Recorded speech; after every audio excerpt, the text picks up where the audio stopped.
We have ignition and full thrust on the RD-180. Engine parameters look good, and all 5 SRB chamber pressures are nominal. Vehicle has cleared the tower and is beginning the pitch over program. Passing 15 seconds into flight, the PU has gone to closed loop control.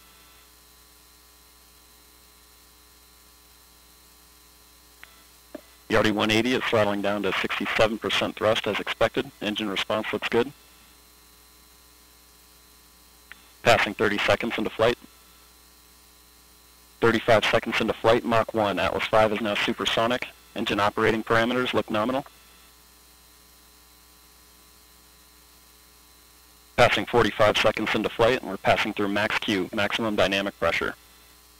The RD-180 is throttling back up to 94% as expected. Engine response looks good. Coming up on 1 minute into flight, SRB chamber pressures remain nominal at this time. The vehicle is 10 miles in altitude, 6 miles downrange, traveling at 2,300 miles per hour.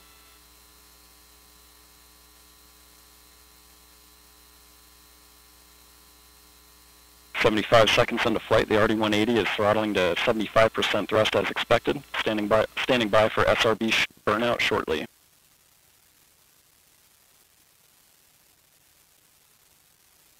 And we have burnout on all 5 SRBs. The RD-180 is being throttled back up to full thrust following SRB burnout. Standing by for SRB jettison shortly.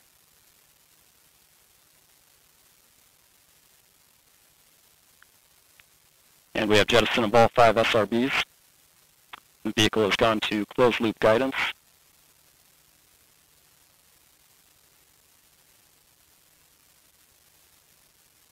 Passing 2 minutes into flight, the RD-180 pump speed and fuel injector pressures remain nominal. PU continues to drive mass errors towards 0. The vehicle is now 40 miles in altitude, 56 miles downrange, traveling at 5,000 miles per hour.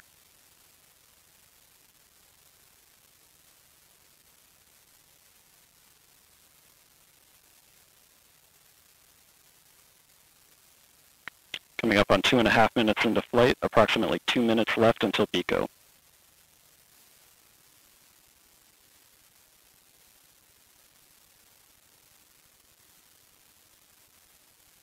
And the RD-180 is now throttling to maintain a constant 2.5 G acceleration, and the Centaur reaction control system is now pressurizing to flight levels.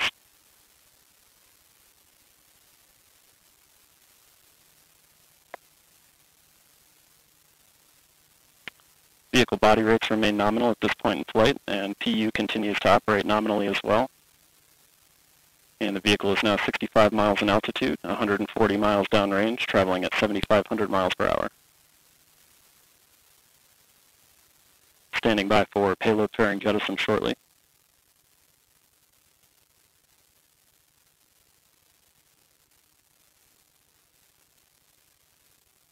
And we have good indication of payload fairing jettison. And we have Centaur forward load reactor deck jettison. Pico is in approximately 1 minute. The RD-180 is throttling back up to 95% thrust as expected. Engine response continues to look good.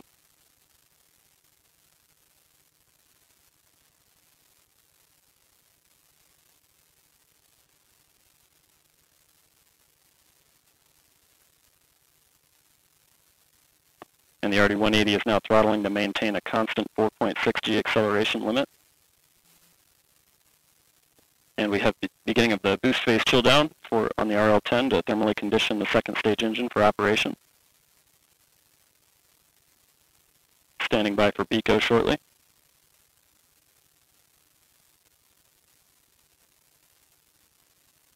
We have the end of boost phase chill down. And we have pico, booster engine cutoff.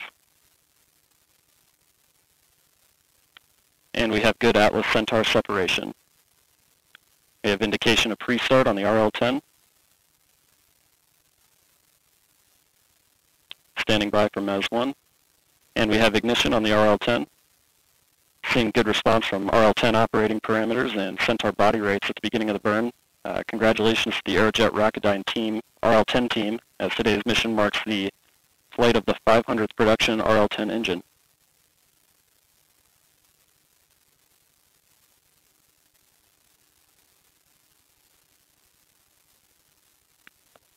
Passing 5.5 minutes into flight, the RCS system is now performing periodic firings to maintain thermal conditions. Loop and bottle temperatures are looking good.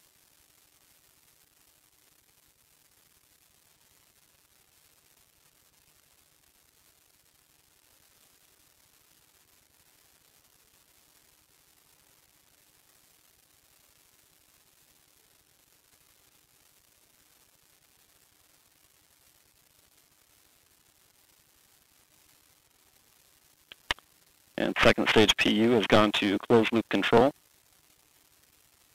Continuing to see good response from the engine and Centaur body rates as well.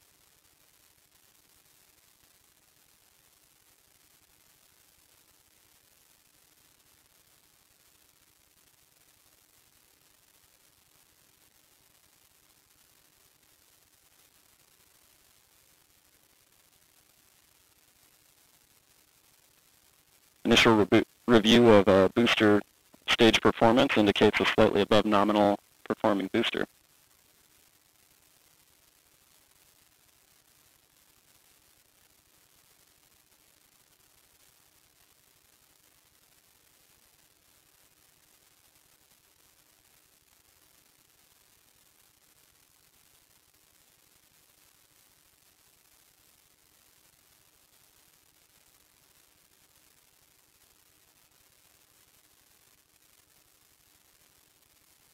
And we've had main engine cutoff. We have ignition for the second burn.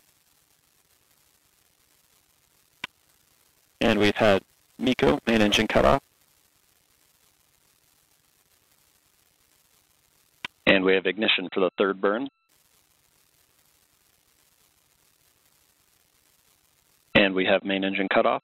The Centaur will coast for approximately 3 minutes prior to spacecraft set.